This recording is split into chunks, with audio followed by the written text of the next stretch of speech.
आप मुसलसल इस मामले पर रिपोर्ट कर रही हैं। आपकी खबर भी हमने अवाम के सामने रखी कि अस्पताल के पास फायर सेफ्टी सर्टिफिकेट मौजूद नहीं था। जिस अथॉरिटी ने देना है उसके अपने दफ्तर में फायर सेफ्टी सर्टिफिकेट नहीं है। ये इस्लामाबाद में हो रहा है जो कि पाकिस्तान का कैपिटल है। क्या मजीद तफसीलात इस हवाले से और तहकीकात कहाँ तक पहुँची?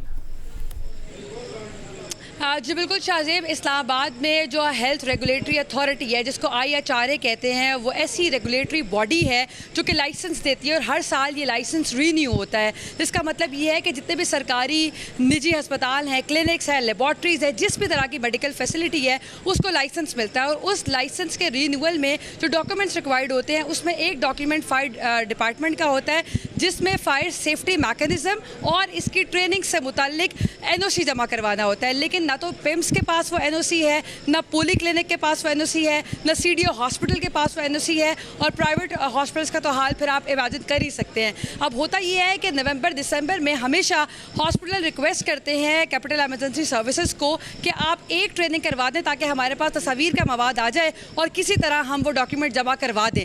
लेकिन कभी कभी तो ये तरद्दुद भी नहीं किया जाता। और इस्लामाबाद हेल्थ रेगुलेटरी अथॉरिटी का अपना दफ्तर रेड क्रीसेंट की बिल्डिंग में मौजूद है और 3rd फ्लोर पे दफ्तर है जहाँ पर ख़ुद भी कोई इंतज़ामात नहीं है, इंतहाई नाक़िस इंतज़ामात हैं। और जो कंप्लीशन सर्टिफिकेट है जिसकी बारहा बात की जा रही है कि कंप्लीशन सर्टिफिकेट मौजूद नहीं है, तो IHRA के पास अपना भी जो CDA देता है, CDA का डिपार्टमेंट कैपिटल एमरजेंसी सर्विसेज देता है, वो भी मौजूद नहीं है। तो NOC अगर होता तो डेफिनेटली फिर ड्रिल्स भी हुई होती क्योंकि उसमें ट्रेनिंग का पार्ट भी है, तो उससे शायद बचा जा सकता था। लेकिन आज हमने जब रिव्यू किया तो पोली क्लिनिक अस्पताल जो कि पिम्स के बाद दूसरा बड़ा अस्पताल है, उसके इंतजामात इससे भी ज़्यादा अबतर महसूस हुए।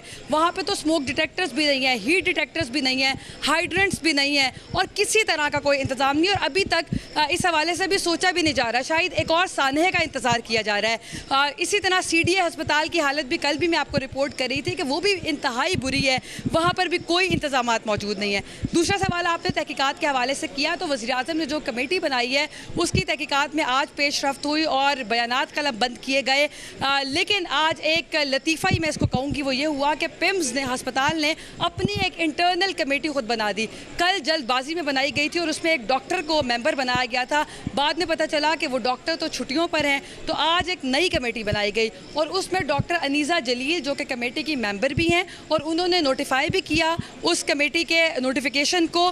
फिर वही मुलज़मा भी हैं क्योंकि वो डिप्टी एग्जीक्यूटिव डायरेक्टर हैं और उन्होंने आज वज़ीर-ए-आज़म की कमेटी को अपने बयानात भी कलम बंद करवाए हैं। तो उन्होंने एक और बना दिया, लेकिन इस पर बड़ा क्लियर मौक़िफ़ आ गया वज़ारत सेहत का और उनका कहना है कि किसी भी और कोई कमेटी का कोई हैसियत नहीं है, सिर्फ एक ही वज़ीर-ए-आज़म की बनाई हुई कमेटी है जिसको हेड कर रहे हैं शाहिद खान।